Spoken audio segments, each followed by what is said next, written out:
On va expliquer à peu près comment ça avait l'air quand on rentrait au temple. On a l'entrée qui s'appelle, on rentre par la Ezrat Nashim. Il y a en fait, dans le temple, il y avait cinq portails pour pouvoir rentrer au temple. 5 portails.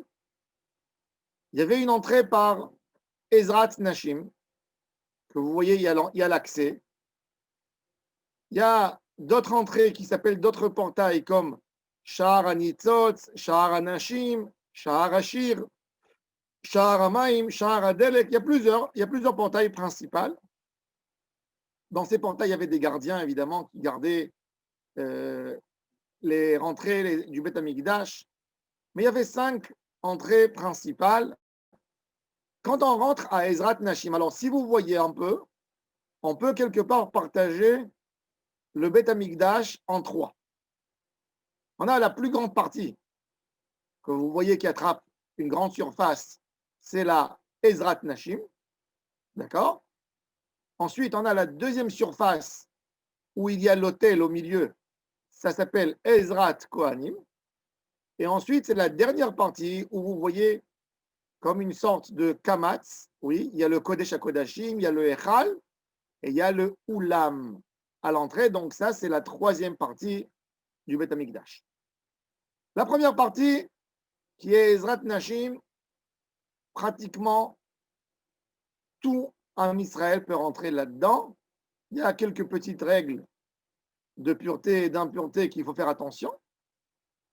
Ensuite, au passage à Ezrat Kohanim, c'est normalement la place des Kohanim, et même un Israël, il peut rentrer pour sacrifier son sacrifice pour être à côté. Après, on a le Oulam et le Echal, c'est l'accès uniquement pour les Kohanim. Et on a la dernière partie, la plus sacrée du Beth Amikdash, qui s'appelle Kodesh HaKodashim. Uniquement le Kohen Gadol a le droit de rentrer le jour de Kippour. Jusque-là, tout est clair? Vous voyez, chers amis? Impeccable. Impeccable. D'accord.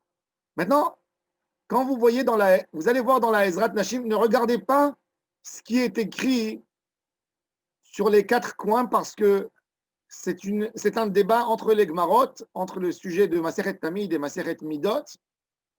Qu'est-ce qu'il y avait dans ces 4 cornes qui se trouvent dans Ezrat Nashim? Dans ces 4 coins, on a comme 4 petits carrés que vous allez voir. Il y a l'Ishkat Ginezirim, l'Ishkat Shmanim, Metzoraim et Etzim. On a entre ces endroits Gzuz Teral et Nashim, c'est-à-dire c'est une estrade spéciale pour les femmes, pour ne pas qu'il y ait un mélange au temple entre hommes et femmes. Il y avait des femmes qui venaient amener leur sacrifice. Elles montaient tout de suite en haut, elles avaient le droit d'observer et de regarder, mais elles n'étaient pas en bas, elles ne tournaient pas en bas entre les hommes. Et ça, c'est ce qui s'appelle Gzuz Tera. C'est une sorte de Ezrat Nashim, comme qu'on a dans les synagogues aujourd'hui, plus élevé. Les femmes en haut et les hommes en bas. Les femmes peuvent voir les hommes et les hommes ne peuvent pas voir les femmes. Alors, là, on a ça. Après, on a à côté, on a encore, vous voyez, il y a les escaliers. Il y a une sorte d'arc qui est en forme d'escalier. Si vous faites agrandir le dessin, en fait, c'était les 15 escaliers des Lévi'im. Il y avait 15 marches qui faisaient passer les gens qui venaient de la Ezrat Nashim à la Ezrat Kohanim. Ce n'était pas un passage direct, il fallait monter 15 escaliers. Ces 15 escaliers, c'était pour faire un barrage et pour rappeler aux impurs de ne pas monter. Et à la base, le temple, il est par Ezrat Kohanim. Au premier temple, il n'y avait pas, dans le tabernacle, il n'y avait pas Ezrat Nashim. D'accord? Ezrat Nashim, ça a été fait après parce qu'il y avait un grand public, il y avait un besoin, etc. À l'entrée, sur ces 15 escaliers, en fait, sur ces 15 escaliers, on a instauré, il y a les 15 Shira Mahalot. Mahalot, ça veut dire une escalier. Shira Mahalot, les David, Shira Mahalot. C'est David qui a fait, et c'est pour cela qu'on a fait 15 escaliers. Sur ces 15 escaliers étaient dans les côtés les Lévi'im, avec des instruments de musique dans leurs mains, et ils chantaient toute la journée. Ils faisaient des chants. Ils chantaient le Shir Sheliom, ça commençait par le Shir Sheliom le matin, etc. Et ils chantaient là-bas. Et en même temps, les Lévi'im sont les gardiens du temple. Ils font attention quand ils voient quelqu'un monter agréablement. Monsieur, vous êtes pur, vous avez les règles de pureté, vous vous êtes préparé pour rentrer dans l'endroit le plus saint du judaïsme. Oui, je me suis préparé. S'il a un doute, il y a un Lévi qui descend et qui lui explique.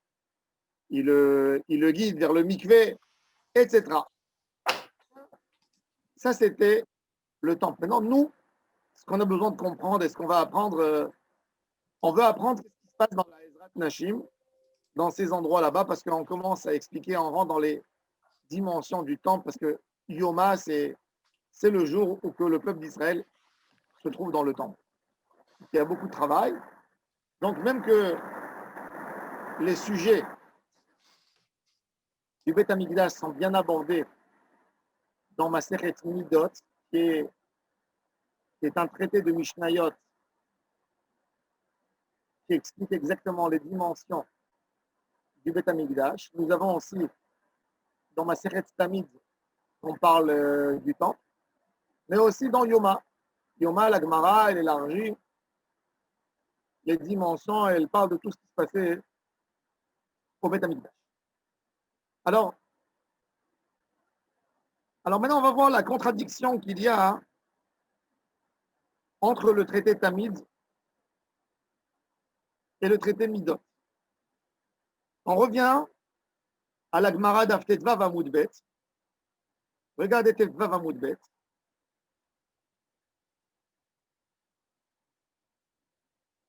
Snan Hatam, dans le dernier tiers de la page. Amar Lahem Amemouné. Amemouné, c'est qui le Memouné? C'est le bras droit du Kohen Gadol, c'est l'adjoint. Il leur dit, amenez-moi un agneau. Un agneau, d'où vous allez l'amener? Vous allez l'amener de l'Ishkat Betatlaim.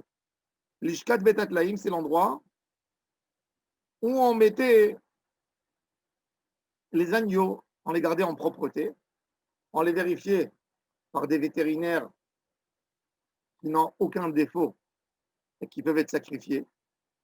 On n'a pas envie de les égorger et de vérifier après qu'il y a un défaut. On n'a pas le droit de sacrifier un animal qui est aveugle, qui a l'œil coupé, qui a des problèmes. On ne veut pas qu'il y ait... Ils savaient analyser. Quand il y a des grands spécialistes, ils peuvent rien entendre les poumons, comment elles sifflent de l'animal. Il te dit tout de suite, l'animal, il est cachère ou l'animal, il est taref. Il le sait. Il met sa tête à côté, il entend. C'est une grande spécialité. En tous les cas, il fallait les apporter, ces agneaux, avant. On n'achetait pas comme ça du bazar, du souk qui en amenait au temple. On les vérifiait, ils étaient dans la Lishkat Atlaïm. Où se trouvait cette Lishkat Atlaïm selon le traité Tamid? Le Lishkat Atlaïm était un des 4 coins qui était au Beth Amikdash, qui était où? Dans la Ezrat Nashim. Le Lishkat Atlaïm était, selon ce qu'on comprend, était proche du côté Maharav, le Maharav du Beth Amikdash, c'est-à-dire à l'extrême du Kotel. Au Kotel, on est Maharav quand on veut rentrer dans le temple. Maintenant, même dans le temple, quand tu veux aller, ça veut dire la parallèle. Imaginez-vous un mur parallèle à celui du Kotel, dans la Ezrat Nashim, à ce coin, entre l'ouest et le nord, le coin qui fait l'ouest-nord, d'accord? C'est-à-dire, c'est vers. On a deux mosquées dans le monde du temple. On a Al-Aqsa et on a le deuxième, avec la kippa argentée. D'accord? C'est Ça veut dire c'est parallèle et c'est dans l'autre bout. Donc c'est là-bas, la Lishkat Atlaim. C'est l'endroit quelque part le plus éloigné, d'accord, par rapport à l'Akdouja, par rapport au Beth Amikdash. Pourquoi? Parce que des fois, il peut y avoir quand même que la Gemara a dit qu'il n'y avait jamais de mauvaise odeur, mais quand même, c'est des animaux vivants, donc ils sont à l'extrême. Vous pouvez nous dire c'est lequel sur le tableau? C'est Yud Gimel ou Yud Dalet? C'est pour ça que je vous ai dit, ne regardez pas sur le tableau, parce que dans le tableau... Il y a juste marqué des chiffres. Non, parce que dans ce tableau, c'est un tableau qui est selon Maseret Midot, pas Maseret Tamid. Donc dans ce tableau, il n'existe même pas ici la Lishkat Atlaim, elle n'est pas là. La Lishkat Atlaim pour Maseret Midot, elle est à l'intérieur, si vous voyez. Elle est entre le Echal. Vous voyez entre le Echal et la Ezrat Kohanim, vous avez un petit carré, si vous voyez, qui sort de la ligne. Vous le voyez? Vous voyez le petit carré? Charlie, tu vois le petit carré? Vous voyez le... Oui. Dans ce petit carré, selon Maseret Tamid, c'est là-bas où on avait les agneaux. Et c'était avec un accès fermé complètement, d'accord, au temple. Et ce n'était pas à l'entrée, pour ne pas qu'on voit à l'entrée des moutons ou des agneaux, d'accord? Et ils étaient là-bas. Et l'accès dans cette chambre s'appelait Shar à Korban, où on rentrait pour amener les korbanot. Il y avait là-bas Shar à Korban, d'accord? Il y avait là-bas un mikvé pour les Kohanim. Il y avait là-bas l'endroit où il y avait les bons pour acheter ce que je vous ai expliqué, comment on achetait les korbanot à Jérusalem et les offrandes. Et ce n'est pas à l'entrée du Ezrat Nashim. C'est-à-dire, on a un débat entre Masechet Tamid et Masechet Midot, où se trouvent les agneaux. Alors maintenant, on va le voir dans le texte. Alors, selon Masechet Tamid, important, suivez bien, Ve'alo, c'est une confirmation. Lishkat Atlaim Aïta Bemiktsot Tzfonit Ma'aravit. Shel Bet Amoked Agadol. Ça, selon la Mishnah dans Tamid, comme je vous ai expliqué, les agneaux ne se trouvent pas dans la Ezrat Nashim, ils se trouvent dans le petit carré qui est entre la Ezrat Kohanim et le Echal sur la muraille. Ça s'appelle Bet Amoked Agadol, le grand endroit où les Kohanim venaient se chauffer les pieds pendant la nuit et pendant l'hiver. Là-bas, dans cette grande salle, il y a 4 petites chambres. Une parmi eux est destinée aux agneaux. Les agneaux qui sont là-bas, ils vont être proches de Ma'arav, c'est-à-dire vers le sens du Kotel. On va voir. Ce sera dans le côté Mizrach. On va voir. Ve'arba leshakot ayusham. Il y a 4 chambres dans cette petite salle, dans cette salle qui est plus petite que la Ezrat Nashim, évidemment. Et là, on va mentionner les noms. Achat, Lishkat Atlaim. Une, c'est la Telaim, les agneaux. L'autre, Lishkat Achotamot, que je vous ai expliqué hier, quand quelqu'un a besoin d'acheter pour ne pas qu'on augmente les prix des offrandes à Jérusalem, des offrandes en semoule, etc. Les Gabaïm du Beth Amikdash allaient faire un deal déjà avec les boulangers à Jérusalem et les fournisseurs de semoule, etc. Ils leur payaient comptant à l'avance pour 1000 offrandes, par exemple. Et celui qui venait au Beth Amikdash, il demandait au Kohen, qu'est-ce que je dois amener? Il lui disait, qu'est-ce que tu as à amener, mon fils? Qu'est-ce que tu as fait? Il lui dit, voilà, que Dieu préserve, j'ai fait tel et tel péché sans être conscient, et ceci. Ou il lui raconte des choses. Bon, il lui raconte, ça reste entre les deux, et il lui donne les bons pour aller récupérer en bas ce qu'il faut comme agneau, ce qu'il faut comme offrande, etc. Et l'autre, il monte avec. Comme ça, les gens ne savent pas non plus pourquoi il amène, en quelle raison. Et il a le Kohen qui lui attend. Il attend dans son côté. il prend, il lui amène son sacrifice, il lui explique comment il faut faire le vidouille, comment se repentir vers Hachem, comment faire sa teshuva, et, et il finit. Donc ça, c'est Sha'ar Achotamot. Ensuite, Lishkat Achotamot. Ensuite, Lishkat Bet Amoked, c'était l'endroit où il y avait tous les ustensiles pour allumer le feu et pour garder un feu correct et chaud pour chauffer toujours les kohanim. C'était une plus petite chambre. Et on a encore une salle spéciale avec un four, avec des tables où les boulangers spéciales, avec une grande spécialité, venaient préparer le pain du, comment ça s'appelle, le pain, le lechem apanim, le pain du, Préposition. le pain de Non. Proposition. Alors, cher Marcel, le pain de la proposition. Voilà, Pareil. voilà le pain de la proposition. Et il était fait d'une manière extraordinaire, ce pain, un petit bref que j'ai dit hier, pour préparer la pâte. Vous voulez faire n'importe quel genre de pâte feuilletée, par exemple, combien de fois vous devez la plier? 10, 15, 20 fois avec des couches de margarine pour faire les couches. Hein.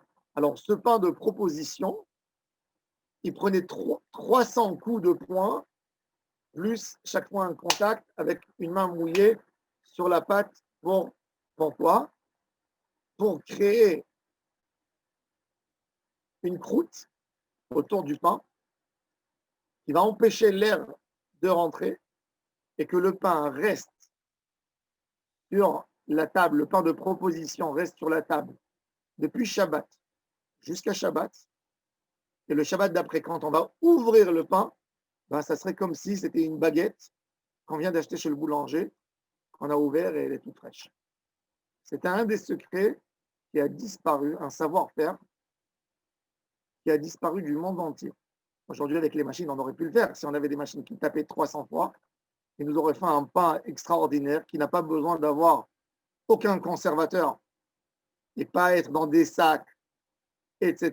Mais c'était un savoir de la famille Grameau qui faisait pétrir la pâte et fermenter et faire lever d'une certaine manière extraordinaire qu'on ne sait pas. Ils avaient un secret, ils ne voulaient pas apprendre. Il y avait des gens qui leur ont proposé dans l'Empire romain à l'époque des millions pour qu'ils leur enseignent le secret. Qu'est-ce qu'ils font pour ce pain qui ne peut jamais moisir? Et ils n'ont pas été d'accord. Pourquoi? Pour garder la particularité du Beth Amikdash. Uniquement dans le Beth Amikdash, c'était le seul endroit dans le monde où tout le monde venait voir cette merveille Shabbat, comment les Kohanim prenaient le pain de proposition, ils sortaient et ils le montraient dehors, comment ils l'ouvraient, il n'y avait rien de rassis, il était extraordinaire. Alors la Gemara, la Mishnah a dit dans Masechet Yoma que Beth Gramo était des tzadikim, ils ne voulaient pas enseigner à personne le secret, pas parce que c'était des hommes ingrats, parce qu'un homme qui ne veut pas apprendre au monde un savoir-faire, il est considéré comme une mauvaise personne. Tu as découvert un savoir-faire. Kadosh Baruch Hu t'a donné une chorma pour découvrir un savoir-faire. Pourquoi tu ne veux pas le transmettre aux générations? Pour que tu le transmettes, pour que ce savoir-faire reste dans le monde, pour que le monde évolue. Pourquoi les autres derrière toi, ils devront apprendre si déjà tu l'as appris? Enseigne-leur tout ce que Kadosh Baruch Hu nous a donné. Un homme qui a trouvé un secret de médecine, s'il ne le donne pas au monde, il fait une grande avéra. Kadosh Baruch Hu t'a donné un cadeau. La donnée, la sagesse, elle ne t'appartient pas, elle appartient à Hachem. Il a décidé que cette découverte, elle sera par toi. Tu es obligé de le partager. Bon, tu veux faire ton argent, tu veux faire ton business, ok. Garde un brevet, mais écris tout, que ce soit à la disposition des gens. Quand toi, tu ne pourrais plus le faire, les autres pourront continuer. Et Beth Gramo, ils ont été quand même félicités. Ils n'ont pas enseigné ce secret parce qu'ils l'ont fait pour garder sur la particularité du Beth Amikdash. Ça a été fait les Shem Shamaim et pas d'une raison d'ego. Bon. Donc, certainement, je suppose que même que Beth Gramo pouvaient faire leur pain dans leur boulangerie, comme ils avaient très très peur des yeux des gens, parce que c'était le secret de Polichinelle, ça courait dans tout l'Orient, et les gens voulaient à tout prix, un boulanger à l'époque qui pouvait avoir, parce qu'avec les conditions de l'époque, imaginez-vous, un boulanger dans une ville qui a décidé, qui a obtenu ce secret. Combien ça vaut ce secret? Ce secret, ça vaut des milliards. Il a le seul pain, c'est le seul qui sait fabriquer du pain qui reste. Donc, ils avaient une chambre spéciale, ils ne préparaient pas le pain dans leur laboratoire à eux. Ils montaient au Beth Amikdash où c'était bien surveillé par les Kohanim et ils faisaient leur secret, leur pain dans cette chambre cachée. Donc, c'est pour ça que la préparation du pain de proposition ne se faisait pas en ville, elle se faisait uniquement au temple. Ok, alors donc ça se trouvait dans Bet HaMoked Agadol. C'est-à-dire que dans la Mishnah, dans le traité de Tamid, on a bien compris que les Tlaïm, les agneaux, se trouvaient dans le Tzafon Maharav, dans le nord-ouest. L'Agmara, elle pose une question. Urmino, on lui jette Urmino. C'est une question visible toujours. Quand on dit Urmino, je vais vous lire Rabbi Yitzhak Kanafanton. Rabbi Yitzhak Kanafanton était un sage du Portugal.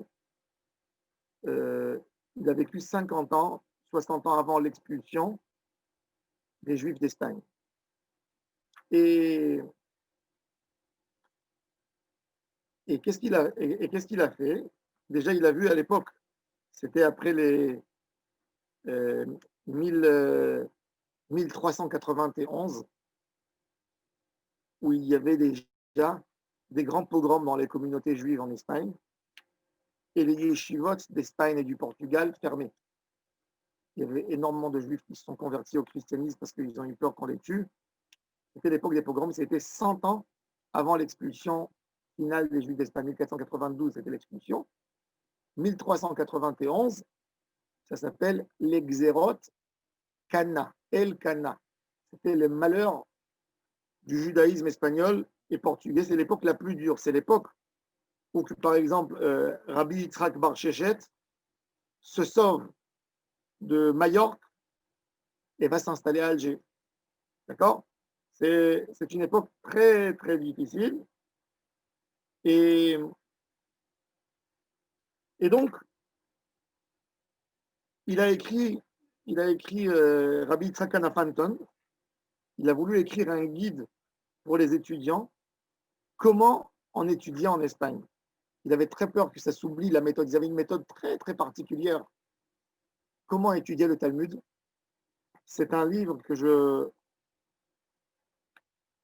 c'est dommage qu'il n'a pas été traduit en français. Je pense que c'est le guide le plus authentique pour vraiment comprendre et étudier une Gemara comme nos parents l'ont étudié en Espagne depuis l'époque du Rif, du Rambam, le Rashba. Comment eux étudiaient une Gemara? Très très intéressant la manière dont ils analysaient les choses. Alors, il est écrit là-bas que Urminu, c'est une question facile toujours. On n'a pas besoin de déduire. Toujours quand on emploie, on ne va jamais. Par exemple, je veux contredire quelque chose. Alors, j'ai plusieurs manières à contredire. Vétisbera, c'est quoi? Tu n'as pas pensé sur l'analyse qu'on pouvait faire. Mais Urminu, c'est que je te jette une Mishnah devant toi et tout de suite, tu vois, c'est une contradiction. Il y a des fois des déductions, des questions par déduction. Je t'amène une autre braïta et tu déduis de là-bas quelque chose qui contredit ton argument. Il y a des questions qui sont d'une visibilité. Tu vois que c'est visible contre toi. Alors tout de suite, elle jette. Urminu, c'est la question la plus facile. C'est-à-dire, tout de suite, contradiction dans le texte. Tu me dis que la Lishkat Atlaïm se trouve dans tel endroit, côté nord-ouest, Regarde, pour Minou, il y a une Mishnah dans le traité Midot. Midot, que je vais vous expliquer, c'est les Mishnayot qui parlent du dimension du temple. Pour Minou, Arba Leshachot. En hébreu, on dit Lishka au singulier, au pluriel. Tu ne dis pas tu dis pas l'échakot, l'ishkot, non. Tu dis l'échachot pour faciliter sur la langue. Il y a des fois le contraire. Par exemple, quand tu dis un écran en hébreu, tu dis massar. Mais quand tu dis en hébreu, au pluriel, tu ne dis pas massachim. Pourquoi? Parce que le ma, ça, il est lourd au début. Donc, de dire ma, sa, rim, c'est plus compliqué dans la prononciation. Donc, tu dis masakim. D'accord? Mais là, c'est le contraire. C'est au lieu de dire les chats, qui est plus compliqué, au lieu de dire les chats, côte, que tu dois refaire une autre prononciation du ventre, tu dis les chats, c'est plus facile. Tu termines avec plus facile. Rappelez-vous toujours de cette règle. Quand il y a deux gestes, deux voyelles prononcées au début, toujours le mot qui sera à la fin du mot, il sera light, il sera chaf, il sera sin, il ne sera pas shin, il ne sera pas un mot qu'on a besoin de plus d'efforts pour le prononcer. Donc, les shachot, ayou les betamoked, ve'ayou kekitoniot, hapetuchot, litraklin, comme des petites chambres. Vous savez, des fois dans les salons, on a ce qu'on appelle aujourd'hui une niche. Nisha. Là, un petit coin, il a une ouverture, il est fermé de trois côtés, mais il a une ouverture dans l'espace. Donc, quand on dit kitoniot, ça veut dire que c'est des chambres sans porte. Ce n'est pas des chambres fermées absolument. Elles ont un espace pour ne pas gêner l'œil de l'homme qui se retrouve dans un endroit fermé avec des portes. C'était fait d'une certaine manière de garder sur leur indépendance, comme ce qu'on fait aujourd'hui. Par exemple, aujourd'hui, la grande tendance en Israël, je ne sais pas en France et autrement peut-être, la grande tendance aujourd'hui, c'est d'avoir, quand tu fais une maison, d'avoir un grand espace. Alors, d'un côté, tu es gêné, tu n'as pas envie de voir ta cuisine, tu n'as pas envie de voir l'évier devant toi et la vaisselle quand tu es assis dans ton salon. Alors, on laisse quand même, on veut avoir un espace d'un côté, mais on veut avoir quelque chose qui partage. Alors, on met une petite île au milieu pour garder les deux, pour avoir l'espace grand, mais on ne ferme pas avec une porte. Dès que tu fermes avec une porte, ça renferme. Et c'est exactement la même idée au Beth Amikdash. Il y avait beaucoup d'esthétique dans le second temple, à tel point que la Gemara, elle dit que du monde entier, les architectes venaient voir le bâtisse de Hérode. Il était considéré comme le plus beau bâtiment du monde à l'époque. C'est comme on dit aujourd'hui le Taj Mahal, oui, que les gens du monde entier vont voir. Il est considéré comme le plus beau bâtisse qu'il y a aujourd'hui dans le monde. À l'époque, Beth Amikdash était considéré, les Avdil, million Avdalot, les Avdil Ben HaKodesh ou Ben HaChol, était considéré comme le plus beau bâtisse du monde, comme que la Gemara a dit. Celui qui n'a jamais vu le temple de Hérode n'a jamais vu c'est quoi de la belle construction. Donc, Hérode a changé. Peut-être on peut dire aussi que on peut répondre sur les Mishnayot. Il y a une contradiction dans les Mishnayot entre Maseret Midot et Maseret Tamid. Peut-être, il faut savoir que le temple de Hérode n'a pas existé tellement longtemps avant la destruction du temple. Hérode, c'est un peu avant Agrippa, c'est les 80 dernières années. Peut-être la Mishnah qu'il y avait, c'était une Mishnah un peu avant, qui a été transmise. Et après la destruction, elle est arrivée là. Et donc, il y a eu un débat où les agneaux étaient. Et chacun a raison. À un moment, c'était posé ici. À un autre moment, c'était posé là-bas. Donc, dans la cour, dans la dans, la, Hazarat Nashim, la grande Hazara, On ne voulait pas gâcher, faire 4 coins. Donc, elles étaient, quelque part, elles avaient leur indépendance, mais en même temps, quand tu voyais, elles faisaient partie de la grande surface. Et donc, elles étaient là-bas, et on nous dit comme ça.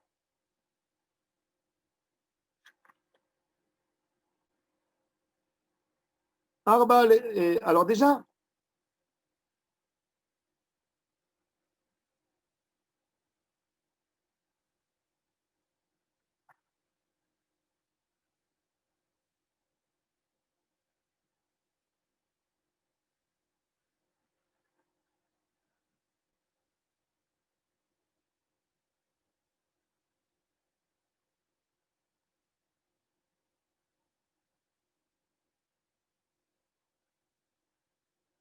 on va essayer de savoir qu'est-ce qui s'est passé dans tous les Leshachot. Alors déjà maintenant sur le débat dans Tamid, on a comme ça, regardez, entre Tamid et Midot.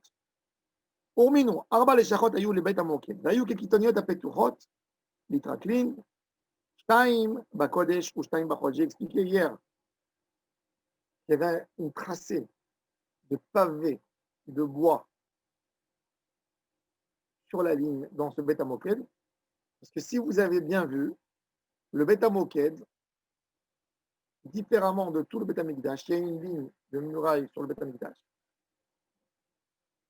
Et quand tu viens de la porte d'entrée du Beit HaMikdash, tu vas voir sur ta droite, entre le Echal et la Ezrat Nashim, il y a cette salle qui s'appelle Beit HaMoked. La moitié du Beit HaMoked est sur la surface du Beit HaMikdash. L'autre moitié sort du Beit HaMikdash dehors. Ce qui compte, c'est le trait. Le trait compte, par exemple, parce que c'était une salle où les Kohanim allaient se chauffer les pieds. Souvent, un Kohen qui avait froid, il voulait manger un morceau de viande, il pouvait aller là-bas pour manger. Il y a des morceaux de viande que tu peux les manger uniquement au Beit HaMikdash. Uniquement là-bas. Mais Makom Kadosh Yachel. Makom Kadosh, c'est uniquement le temple. Donc le Kohen n'a pas le droit de passer la ligne de ces pavés en bois qui signifiait la ligne. Maintenant, un fournisseur qui venait amener au Beit HaMikdash des animaux, les animaux ne reçoivent pas l'impureté, il a le droit de monter dans le monde du temple même s'il est impur. Même un homme tamémet, il peut monter dans le monde du temple. Ce n'est pas tout le monde du temple qui est interdit. C'est uniquement depuis la Ezrat Kohanim et la Ezrat Israël dans un certain endroit. Donc, il avait le droit d'accès dans cette partie de l'Ishkat Tlaïm, de la salle là-bas, il avait le droit de rentrer pour fournir des animaux. Alors, lui aussi, il s'arrête dans tel endroit. Shtaim Bakodesh ou Shtaim Bachol, 2 chambrettes dans le Kodesh et 2 dans le Chol. Des rachets Istasin Mavdilin Ben Kodesh Lechol. Uma Yomeshamshot, qu'est-ce qu'elles servaient ces 4 Leshachot? Là, c'est le débat entre Tamid et Midot. Dans le traité Midot, il nous dit comme ça. Bema Aravi Dromit, au côté ouest, sud, et pas ouest, nord. Aïta, Lishkat, Tlae, Korban. Là-bas, on vérifiait les animaux avant de les sacrifier. Dromit, Mizrachit, Ilishka, Sherosim, Baet, Lechem Apanim. Le Darom, le sud-est, là-bas, on préparait le pain. Mizrachit, Sfonit, on a ajouté quelque chose de nouveau. À l'est, nord, qu'est-ce qu'il y a? Il y a là-bas les pierres du Misbéach,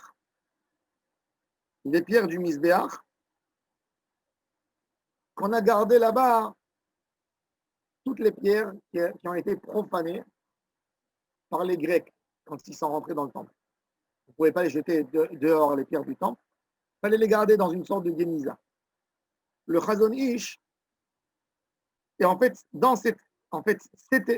cette salle-là, c'est le débat. C'est ce qu'on a dit, nous, que dans Masechet Tamid, on a dit que là-bas, il y avait la chambre où on distribuait les bons, des offrandes, etc. Le Chazon Ish, Il veut essayer d'expliquer qu'il y avait deux choses dans cet endroit. Il y avait d'un côté la Génisa du Misber et de l'autre côté les bons. Bon, pas tout le monde est d'accord, on va voir. Batsfonit Maharavit, dans la chambrette qui était vers le côté nord-ouest, il y avait là-bas un mikvé. Pourquoi on a besoin là-bas d'un mikvé? Nous, on sait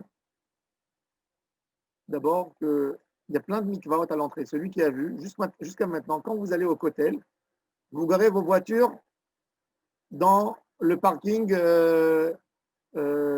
Ir David, n'est-ce pas? Vous mettez vos voitures en bas, ou qu'il y a les bus en haut dans la muraille. Quand vous allez voir la muraille, mettez-vous à côté de cette porte. Vous allez voir sur votre droite, vous allez rentrer, vous allez voir sur votre droite, la muraille, et là l'accès pour rentrer au mont du temple. Tout de suite après la muraille, regardez bien, observez votre droite. Qu'est-ce que vous allez voir là-bas?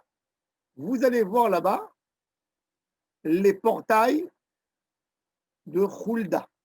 En fait, les Turcs, quand ils ont voulu construire leur muraille, la muraille de Jérusalem était détruite, donc ils se sont basés sur des fondations de la muraille du temple pour faire leur muraille. Donc la muraille, elle monte comme ça en haut, vers le haut, c'est pour ça qu'elle monte. Vous voyez même dans la muraille, il y a encore des traces, il y a des différentes pierres. Vous allez voir des petites pierres et des grandes pierres. Les grandes pierres sont des pierres de Hérode, de la muraille du temple. Il y a là-bas les portails de Khulda. Les portails de Khulda qui sont bloqués. C'est quoi? C'est les portails où que la prophète Khulda avait l'habitude de se tenir là-bas. Il y a des qui disent qu'elle se tenait là-bas quand elle allait au temple. Il y a d'autres qui expliquent autre chose, que ça a une autre chose, c'est en faveur de quelqu'un. Bon, en tous les cas, il y a là-bas. Quand vous voyez là-bas, vous allez voir que tout le terrain, il est plein comme des petites grottes. C'est quoi ces grottes? C'était des mikvés. Tout l'accès était des mikvés, où les gens avaient des petites salles pour se déshabiller. C'était facile, ils ne mettaient qu'une djellaba à l'époque. Ils rentraient dans l'eau, et ils sortaient, ils se purifiaient, ils montaient au temple. Il y avait comme ça, sur tout le monde du temple, des mikvés de partout. Pour les pèlerins qui venaient de partout, Jérusalem, il n'y avait pas de problème d'eau, et c'était plein. Ça coulait, ça se remplissait, et ils gardaient ça proprement, ils essayaient de garder le plus propre possible. Maintenant, les Kohanim, ils dorment des fois dans cette salle, même qu'ils n'ont pas le droit, mais ils peuvent s'endormir. S'il y a un Kohen par hasard qui est devenu impur, il est Baal Keri. En dormant, il est devenu Baal Keri. Il est assis où? Dans cette salle, où il mangeait, où il se reposait. Oui. Comment il fait pour sortir? Il va se retrouver dans le Echal. Il va se retrouver à côté du Echal, dans la Hazarat Kohanim. On ne veut pas qu'il passe dans le Beth Amikdash par sa Touma. Qu'est-ce qu'il faisait? Il avait des escaliers dans cette salle où il descendait discrètement. Il y avait une grotte souterraine, parce que Hérode, il faut savoir qu'il a rempli.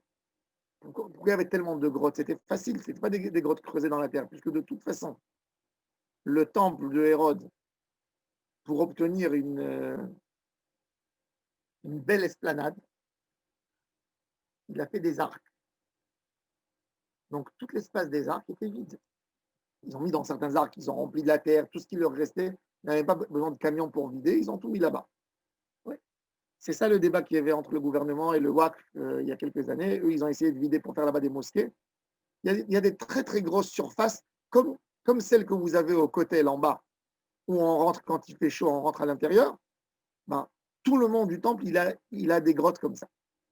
Et le Kohen avait un couloir où il sortait de là-bas directement dehors.